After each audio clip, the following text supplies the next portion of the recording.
Bueno, y como ustedes saben, hoy es el segundo día en el cual se debate la despenalización del aborto. Esto continuará semana a semana, cada martes y cada jueves. Y nosotros seguiremos hablando, por supuesto, de este tema y trayendo aquí diferentes opiniones y también historias de vida, que es lo que trajimos en el día de hoy, lo que vamos a compartir con ustedes en el día de hoy. Una misma experiencia, en este caso el aborto en primera persona, pero dos historias de vidas diferentes. Aquí están con nosotros Liliana Beatriz Lázaro, que está aquí a mi izquierda. Bienvenida, Liliana. Hola, gracias. Muchas gracias por estar aquí compartiendo esto con nosotros. Y también Clara Fontaine. Bienvenida, Clara. Gracias, muchas gracias a vos también por compartir la historia con nosotros. Y nos acompaña Gabriel Sued. Bueno, en primer lugar, muchísimas gracias. Sabemos que es una historia personal importante para ambas, así que les agradecemos que la estén compartiendo aquí. Escuchamos tu historia, Liliana.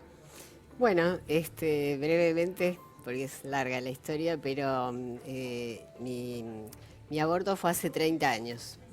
Yo en ese momento, bueno, trabajaba, soy profesora de Ciencias de la Educación y tenía un novio que era médico, ginecólogo y obstetra. Y nos conocíamos hacía muchos años, pero no hacía tantos que éramos novios. Y bueno, quedé embarazada. Entonces, primero él dijo que sí, que seguíamos adelante, todo bien, qué sé yo, pero bueno, había temas personales de él y... ¿Y vos estabas convencida? No, para nada. Yo, la verdad es que lo que a mí me mueve a contar la historia es porque tiene algunos condimentos, ¿no? La verdad es que yo fui totalmente llevada a ciegas, porque en ese tiempo el cuentito era que es un coágulo, no pasa nada. ¿Quién te decía eso? Eso me ¿Tu decía pareja? él, claro. Además él dijo no podemos tenerlo por temas personales, por cosas de él, ¿no? Yo la verdad que ignorante totalmente, porque el problema para mí peor es que estás desinformada totalmente y yo me tragué el buzón del coágulo. Bueno, así que pensando que era un coágulo, que no era... ¿Vos qué edad tenías? Yo tenía 32 años. 32 años. Perdóname, Liliana, ¿que era un coágulo? ¿Qué quiere decir? No Claro, que era entiendo. un coágulo, viste que algunos dicen una bolsa de células, como que no era nada, Que el embrión era un coágulo. Claro, que el embrión, ni siquiera se usaba la palabra embrión. Así que bueno, eso fue lo que él me dijo. Imagínate, yo me puse en manos de él, porque médico, ginecólogo, obstetra y jefe del hospital, no voy a nombrar cuál es el hospital, pero un hospital público. Así que ahí fue donde me hizo el aborto. O sea que el aborto te lo hiciste en este caso en manos de tu pareja. Del propio ¿no? padre, Del digamos. propio Vamos padre. a ponerlo así porque hay que decirlo, en manos del propio padre, que era médico, ginecólogo, obstetra, jefe de ginecología del hospital. O sea que esto se hizo en un hospital público, pero clandestinamente. Y ahora nos vas a contar en un ratito qué pasó después, qué te pasó después, cómo lo viviste después de realizado el aborto, pero antes vamos a escuchar la historia de Clara. Bueno, lo mío es bastante más reciente, fue hace 12 años, pero bueno, creo que socialmente van habiendo cambios, pero igual es un tabú hasta el día de hoy. Yo tenía 14 años, estaba de novia con una persona 2 años más grande que yo, o sea que tampoco estamos hablando de Claro. un Dos adulto chicos. responsable, Claro. estamos hablando... Dos menores.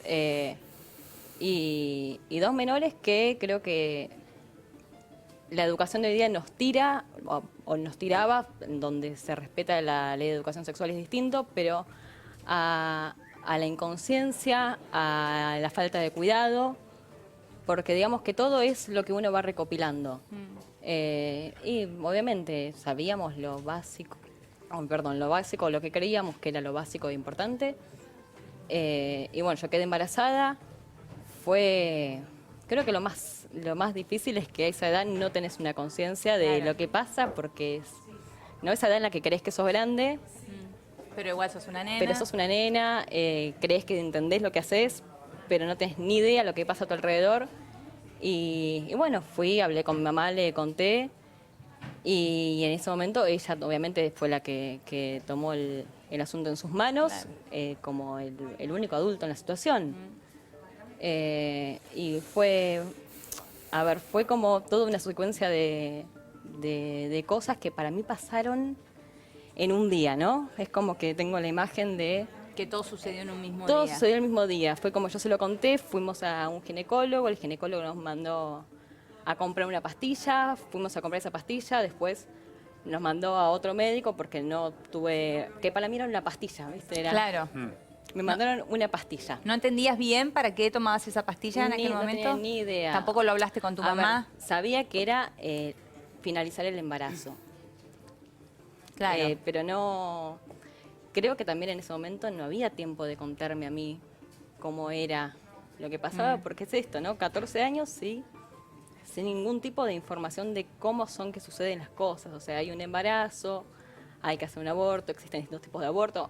Yo me enteré muchos años después qué era esa pastilla, cuáles son los distintos tipos de aborto, y es una locura que vivimos en una sociedad donde se puede tener una vida sexual sin conocimiento. Claro, sí, totalmente. Que se permita, porque sabemos que son cosas que pasan, no es que no va a pasar, no es que vamos a decir, bueno, chicos, no, Claro.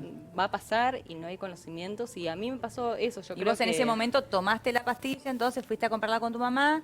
sí, tomé la pastilla, no sucedió el aborto, o sea, la verdad es esto, para mí fue todo el mismo Sí. día. Y fuimos a un consultorio en Recoleta, enorme, divino. El ginecólogo explicó todo, para mí no tenía ni idea de lo que hablaba, o sea, se lo explicó a mi mamá, yo no sabía exactamente qué es lo que decía, no... Y otro día, para mí fue ese mismo día, pero otro día fue que el que fui a hacerme el aborto, a mí me lo hicieron con anestesia total, lo cual no es necesario, me enteré mucho después que no es Claro. necesario. Y después fue como... O sea que vos no tenés pasando. ningún recuerdo de eso más allá de la No, anestesia, digo. La anestesia, que creo que es la parte hasta la más fuerte, ¿no? Porque para mí fue como que me desperté. ¿Y qué pasó acá? Claro. Ya está. Hay una ausencia total de la Sí. situación que estás viviendo. Y bueno, después cuando te enteras no es necesario una anestesia total. Porque tuve una anestesia total en un consultorio clandestino, en algo que no tiene registros, todos los peligros que conlleva esa situación. Claro. Y a partir de allí entonces la vuelta a casa y volver a la vida Sí, no. normal. Sí. Ponele, porque estas cosas salen a la luz. Claro, Y- por supuesto. Bueno, y y no ahora vamos existe. a hablar de eso, qué pasó después. Liliana, nos contabas vos también, obviamente es una historia acotada, son muchos más los momentos que habrás vivido seguramente. ¿Qué pasó después? ¿Qué te pasó a vos después? ¿Cómo lo viviste? Sí, yo también rescato mucho lo que Clara cuenta, porque está muy, muy, muy bueno, ¿no? Que se dio que somos de edades diferentes, porque ella Claro. habla de la misma desinformación, yo hablo de 30 años, ella habla de 12, y resulta que la desinformación sigue siendo la misma, o peor, porque en siglo XXI, que no se sepan las cosas como son, es bastante grave, ¿no? En el caso mío fueron como etapas. Yo en el momento, porque la verdad es que fui muy cuidada, más cuidada creo estar en Claro. manos de un médico ginecólogo que era el padre o sea, no contradictoriamente, pero bueno, digamos cuidada. Y entonces seguí una vida normal porque a diferencia de ella a mí no me pusieron anestesia.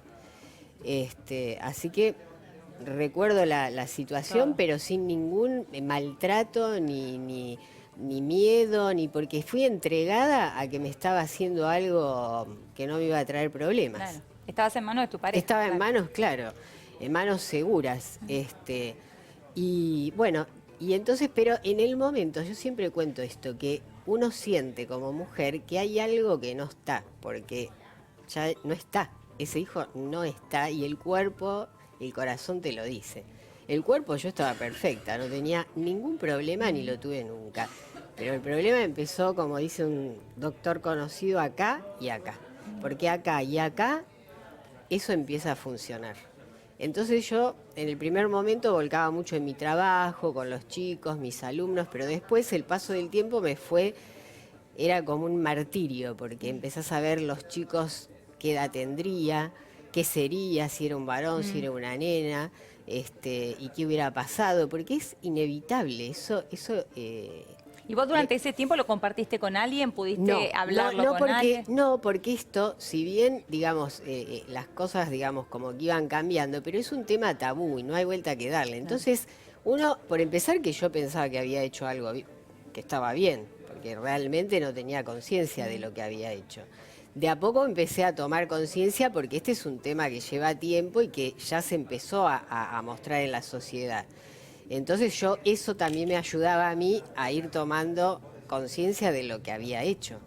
Y ahí fue cuando me empecé a sentir mal, porque me empezó a caer la ficha, pero la ficha me empezó a caer porque había en mí un dolor como ese puñal que tenés ahí, que, ¿no? Como si fuera una aguja metida que está ahí escarbando, pero que no sabés qué te pasa. Y empecé a darme cuenta de dónde venían la angustia, la tristeza, esa sensación de como de vacío. Y yo digo, claro, un vacío verdadero.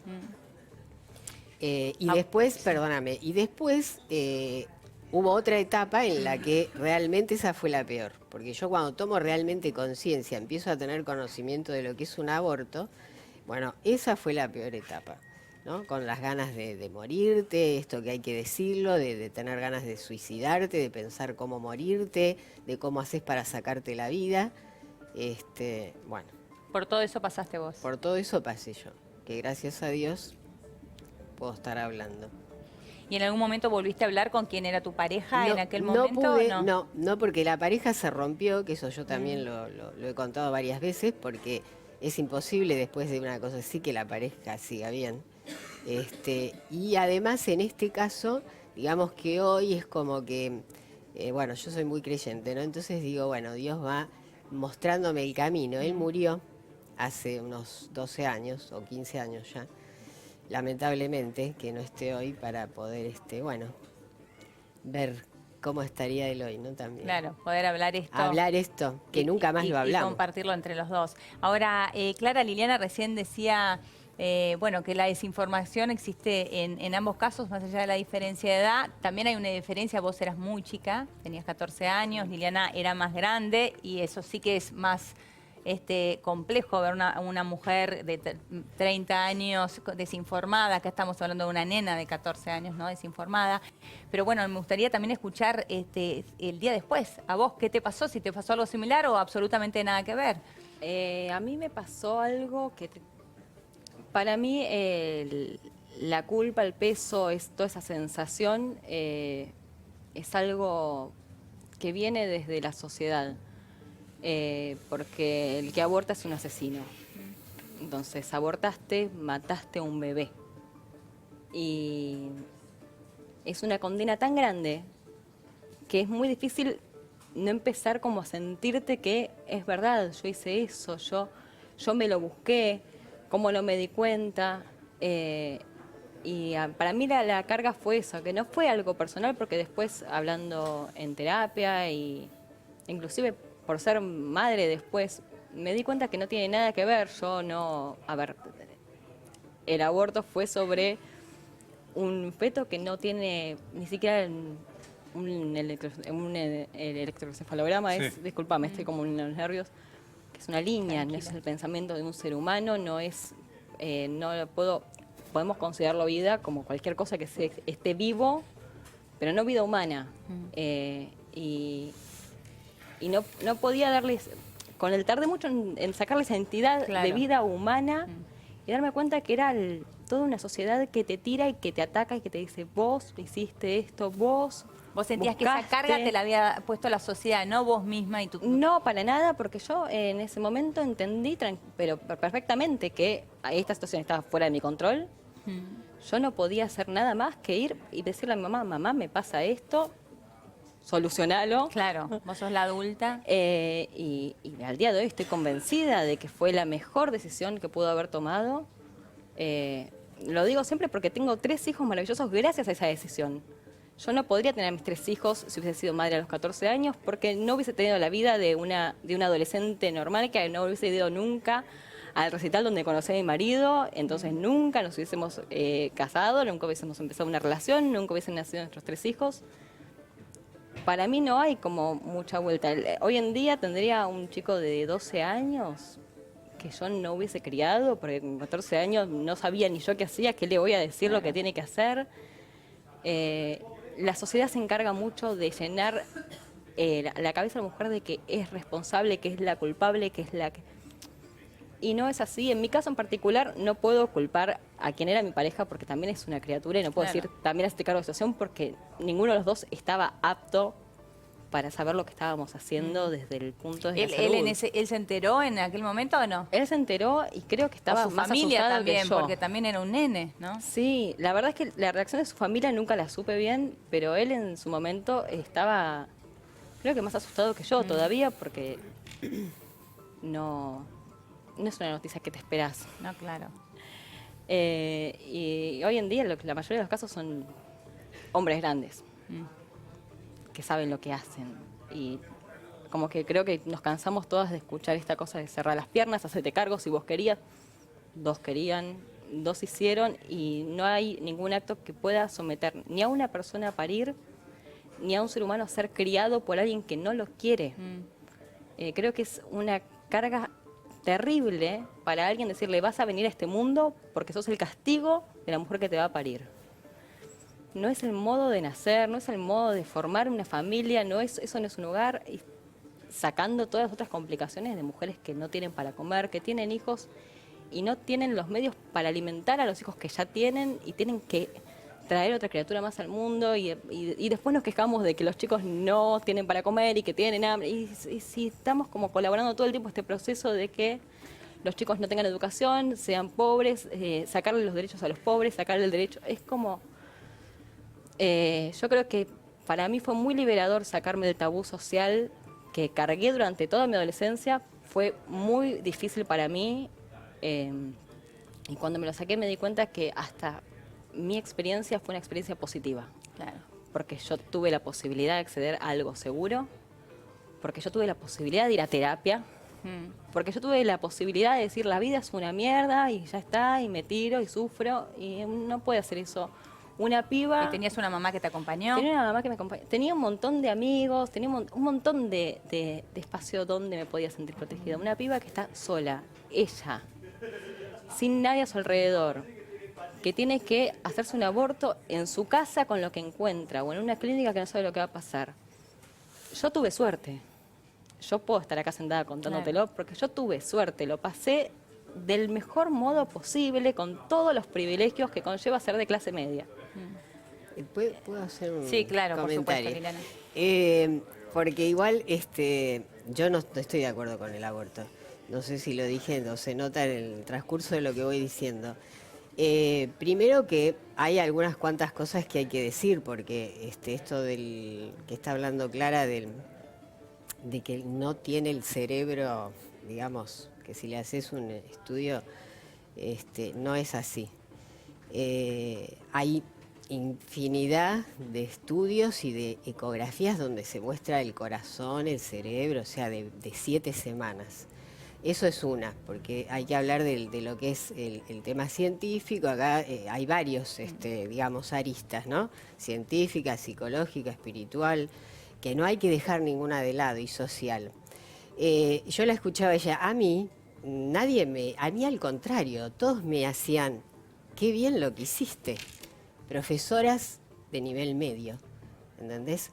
Entonces, esto no es un problema que pasa por el tabú o porque te digan, O sea, vos no hiciste tal sentiste cosa. esa carga Yo no social sentí que se para siente, nada. Clara. Es que la motivación, aparte de mi pareja, fue del entorno que yo tenía de profesoras de una escuela pública también, porque, oh casualidad, todo es en el ámbito público, en la que me alentaban a que haga el aborto. ¿Y cuáles eran las palabras? Hacelo por tu pareja, por tu carrera, para seguir adelante. Lo que yo escucho, porque yo trabajo en un centro de la mujer, y escucho esto repetidas veces. Liliana, una pequeña distinción que me gustaría hacer y que vos aclares. Sí. Vos decís, estoy en contra del aborto. Ahora, para mí ahí hay que marcar una diferencia, que es estar en contra del aborto y estar en contra del derecho a abortar. Porque Estoy en contra de las dos cosas. Tu experiencia te llevó a decir, no fue una decisión correcta, yo no lo haría. Ahora, ¿vos estás en contra de que las mujeres tengan esa posibilidad, ese derecho? Sí, totalmente. Totalmente, porque tengo gran experiencia, realmente no solo lo personal, porque en mi caso se da lo personal más mi trabajo. Yo trabajé 35 años como psicopedagoga clínica y como profesora. Soy profesora en ciencias de la educación. O sea que estoy hablando, no estoy hablando solo de mi historia, estoy hablando de la historia de otras chicas, de mis alumnas, a las que evité que se hicieran abortos a través de mi historia.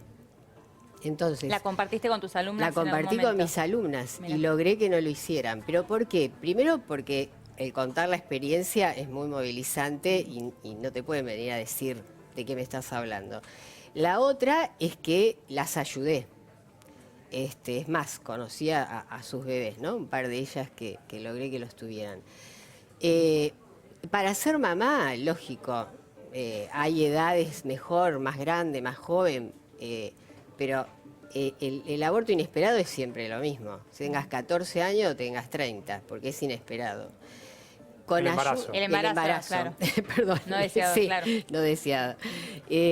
Entonces, ¿por qué no estoy en contra del aborto y estoy en contra del derecho? Porque el derecho que hay que tener, que yo la entiendo a Clara porque realmente yo podía también estar de ese lado. Porque, digamos que si en el momento que yo me lo hice, digamos que pensaba bastante parecido. Entonces la vida te va mostrando, y lo que uno también hizo de experiencia y demás, que no es así. Eso fue, porque eso yo me encanta escucharla porque digo, bueno, podía estar del mismo lado de ella, pero no, aprendí y vi que esto no es el camino. Trabajé siempre en escuelas pobres. La mamá pobre hay que darle ayuda. No hay que darle la muerte de un hijo. No se le puede arrancar la vida del vientre, que es lo más preciado que tiene. Porque vos tuviste apoyo, yo también tuve apoyo. Yo soy de clase media, media alta podía decir. O sea que tuve tuve psicólogo, tuve el mejor médico, tuve padres profesionales. O sea que eso no pasa. A la mujer de bajos recursos hay que ayudarla. Ahora, Liliana, vos después pudiste rehacer tu vida, después de esta pareja, pudiste rehacer tu vida, pudiste tener hijos. No, ¿o yo no tuve más hijos. No, nunca me casé ni tuve más hijos. Y creo que un poco tuvo que ver con esto. Pero bueno, eso sí que no. Tuve pareja, sí, estuve en pareja, seguí haciendo mi vida. Ahora, Liliana, me parece que en los dos casos yo encuentro algo que se parece, que es que no estaban en total control de la decisión que se terminó tomando. Vos por tu pareja, vos por tu mamá, aunque vos en todo caso pusiste la decisión en tu mamá, vos quizás también la pusiste en tu pareja. Ahora, ¿qué pasa con las mujeres que están en total control de su voluntad, de su decisión, y equivocadamente o no, sobre cómo va a resultar eso en su vida, toman la decisión de abortar? Porque yo te escucho a vos y vos recomendás que no lo hagan. Ahora, ¿qué pasa con los que piensan distinto? ¿No tienen el derecho de hacerlo en buenas condiciones como pudiste hacerlo vos? Yo pienso que, o sea, estamos hablando de derecho, pero derechos tenemos todos. No, ese derecho no está. No, pero tenemos derecho, quiero decir, tenemos derecho a tener derechos. Ahora, ¿qué derechos? Porque yo le voy a dar el derecho a una mujer o sea, no es que, porque acá no es que no estamos sacando el derecho, acá estamos ayudando a que no haga algo que le va a arruinar. Conserjería contra el aborto, pero con derecho. ¿Vos tampoco estás de acuerdo? No, para nada, porque sé que una mujer ayudada, protegida, acompañada, no decide por el aborto. Ninguna mujer quiere abortar. ¿Y si decide? Y si decide, bueno, si decide, también después hay que ayudarla. Para el día después. Para el día después. Pero si decide debe estar penalizada. No pienso que pase por. Aparte, otra cosa que también quiero aprovechar para decir es que nadie va preso. A ver qué mujer está presa porque hizo un aborto, quiero que me la muestre. Bueno, desde el 2000 al 2008 hubo 22 condenas a mujeres por aborto. Sí, pero es cierto que en la gran mayoría, de hecho, el otro día justamente por la pena que tiene aquí, son condenas no termina de penalizarse. Pero sí reciben una condena y además. Pero creo que más allá de la penalidad, acá la gran discusión también está en esto que planteaba Clara, ¿no? En que ella la muerte, para mí pudo tener un lugar seguro y demás. Más allá, digo, de la penalidad. Hay otra cosa de fondo también, ¿no? Para mí Pero- es una cuestión de la seguridad, de evitar muertes, porque los abortos se van a seguir haciendo. En tu caso en particular, vos no decidiste, lo decidió tu pareja, te convenció, y creo que justamente vos no tuviste la libertad que queremos que tengan todas las mujeres, que estén informadas y que sepan, primero, cómo cuidarse, que sepan cuáles son todas sus posibilidades, porque hay mujeres que son alérgicas a ciertos anticonceptivos, hay mujeres que le produce determinados efectos pastillas, entonces no es que anda a comprarte una pastilla y ya está. Hay que estar informada. Después, una vez que tengan esa información, elijan qué es lo que van a hacer. Y en el caso de que el embarazo se pase, porque pasa, tengan la posibilidad de elegir, porque su cuerpo es su vida y es algo que la va a modificar para siempre. Cualquier mujer que haya pasado por un embarazo sabe que no hay manera de transitar 9 meses como, bueno, está bien, paso 9 meses y después veo qué hago con esto. Es una etapa complicadísima cuando querés estar embarazada, cuando querés tener ese bebé, cuando amás ese bebé. Yo no puedo imaginarme lo que debe ser tener que pasar esos 9 meses sabiendo que no los querés. Todo lo que conlleva un embarazo, sabiendo que vos no querés estar ahí, es una tortura que ningún ser humano se merece. Nadie se merece pasar por algo así. Claro, pasa que igual hay como muchas, o sea, vos decís, yo siempre hablo de mucho, no solo de la experiencia también de mi trabajo. Hay un montón de mamás que quieren a sus hijos, que hicieron el embarazo y después no hay problemas. O sea que no todas las mamás por querer a sus hijos después se evitan los problemas. Y un montón de mamás que te lo puedo asegurar, que no querían el embarazo, son felices y aman a esos hijos. Creo que ahí está la diferencia. Entonces, claro, entonces yo lo que en referencia a lo que vos decías, no pienso que pase porque una cosa es penalizar, que el aborto esté despenalizado, y otra cosa es penalizar a la persona que lo hace. O sea, esa es otra discusión en la que va a haber que entrar. Muchísimas gracias a las dos por compartir esta experiencia con nosotros. De verdad, muchas gracias, Bueno, Liliana. Muchísimas muchas gracias, gracias. Clara. Gracias, Bueno, Gabriel, gracias también. a usted. Vamos a ir a una pequeña pausa en Café de la Tarde. Ya venimos con más.